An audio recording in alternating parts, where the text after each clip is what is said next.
Bismillahirrahmanirrahim. Assalamualaikum warahmatullahi wabarakatuh. Alhamdulillahi rabbil alamin. Wabihi nasta'inu ala umuri dunya waddin. Wassalatu wassalamu ala asyrafil anbiya'i wal mursalin, Nabiyyina Muhammadin wa ala alihi wa sahbihi ajma'in, wa man tabi'ahum bi ihsanin ila yaumiddin, amma ba'd. Ma'asyiral muslimin wal muslimat, wabil khusus abah dan ummahat rahimani wa rahimakumullah.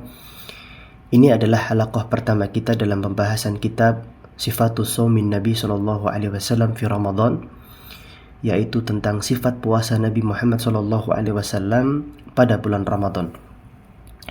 Namun sebelumnya, pada pertemuan ini dan beberapa pertemuan ke depan, insyaallah ana akan memberikan sedikit muqaddimah. Muqaddimah yang pertama adalah wajibnya kita menuntut ilmu syar'i. Allah Jalla Jalaluh telah mengutus Rasulnya Muhammad sallallahu alaihi wasallam menurunkan Al-Quran dan As-Sunnah sebagai petunjuk dan cahaya bagi manusia. Ketahuilah bahwa petunjuk dan cahaya tersebut diraih dengan menuntut ilmu syar'i.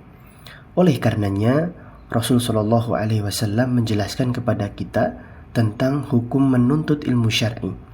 Beliau bersabda, "Thalabul ilmi faridatun ala kulli muslim." Menuntut ilmu itu adalah kewajiban bagi setiap muslim. Dan hukum menuntut ilmu mencakup setiap muslim yang baligh, laki-laki maupun perempuan, yang merdeka ataupun yang budak. Berkata Al-Allamah As-San'ani rahimahullahu ta'ala, beliau mengatakan, "Ammun lidzakari wa untha wal hurri wal abdi." Menuntut ilmu mencakup laki-laki dan perempuan, merdeka dan budak. Artinya menuntut ilmu itu kalau kita fardu ain ya, yang hukumnya yang fardu ain, maka setiap kita wajib menuntut ilmu. Namun ada hal yang perlu kita ketahui, bahwa hukum menuntut ilmu itu ada yang fardu ain, ada yang fardu kifayah, dan ada yang sunnah. Berkata Al-Hafidz Ibnu Abdul Bar rahimahullah, para ulama telah sepakat bahwasanya ada ilmu yang hukumnya fardu ain atas setiap orang secara khusus pada dirinya, dan ada pula ilmu yang hukumnya fardu kifayah, yang mana jika ditegakkan oleh orang lain maka gugur kewajiban tersebut atasnya. Kalau ada sudah yang mempelajarinya gitu ya, kalau sudah ada yang mengerjakannya, maka tidak wajib lagi, sudah gugur kewajiban itu. Itu yang disebut dengan fardu kifayah. Para ulama yang lain juga menjelaskan yang dimaksud dengan ilmu yang wajib dipelajari atau yang fardu ain adalah yang tidak ada keringanan bagi seorang hamba dalam mempelajarinya, agar dia mengetahui tentang Sang Pencipta yaitu Allah, dan ilmu tentang keesaannya, ilmu tentang kenabian Rasulnya, dan tata cara sholat mempelajarinya adalah fardu ain. Hal ini adalah sebagaimana yang dijelaskan oleh para ulama kita yang menjelaskan tentang hadis yang kita bacakan tadi. Di antara penjelasan yang lebih ringkas dan sangat jelas adalah penjelasan dari Imam Fudail bin Iyad rahimahullahu ta'ala ketika beliau ditanya tentang makna sabda Nabi sallallahu alaihi wasallam, "Thalabul ilmi faridatun ala kulli muslim." Beliau menjawabnya, "Kullu amalin kana 'alaika fardun fa talabu ilmihi 'alaika fardun." Ya. Beliau menjawabnya, setiap amalan yang wajib atasmu, maka menuntut ilmunya adalah wajib atasmu.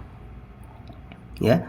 Dari keterangan para ulama di atas yang sudah kita bahas, ya, paling tidak ada beberapa kesimpulan. Kesimpulan yang pertama, setiap amalan yang hukumnya wajib atas setiap orang, maka hukum menuntut ilmunya adalah wajib atas setiap orang, yang kita sebut dengan fardu ain. Contohnya, seperti kita belajar tentang akidah dan tauhid, ya, salat, kemudian puasa, seperti pembahasan yang akan kita bahas, puasa ya, kemudian zakat bagi yang memiliki harta, kemudian haji bagi yang mampu berhaji, bersuci, dan yang lainnya. Dan masuk dalam kategori ini adalah mempelajari perkara-perkara yang diharamkan sehingga tidak jatuh kepada yang haram. Ya, di antara yang wajib untuk kita pelajari dan setiap kita wajib untuk mempelajarinya adalah mempelajari yang haram. Kemudian kesimpulan yang kedua adalah setiap amalan yang hukumnya wajib atas sebagian orang, maka hukum menuntut ilmunya fardu kifayah. Ya, seperti tata cara mengurusi jenazah, sholat jenazah, kemudian azan misalnya, imamah menjadi imam, maka ini hukumnya fardu kifayah. Kesimpulan yang ketiga dan yang terakhir, setiap amalan yang hukumnya sunnah, maka hukum menuntut ilmunya sunnah. Seperti apa? Contohnya, misalnya yang berkaitan dengan sholat-sholat sunnah, puasa-puasa sunnah, ya, misalnya kayak ibadah-ibadah yang sunnah yang lainnya, seperti umroh, ya, maka untuk mempelajari ilmu tersebut hukumnya sunnah. Maka setiap muslim hendaklah kembali untuk mempelajari agama mereka, sehingga mereka mengetahui apa yang diwajibkan atas mereka dan apa yang diharamkan atas mereka. Karena dengan kembalinya kaum muslimin mempelajari agama Islam dengan benar, kekuatan dan kejayaan Islam akan kembali dengan izin Allah Subhanahu wa ta'ala. Barakallahu fikum.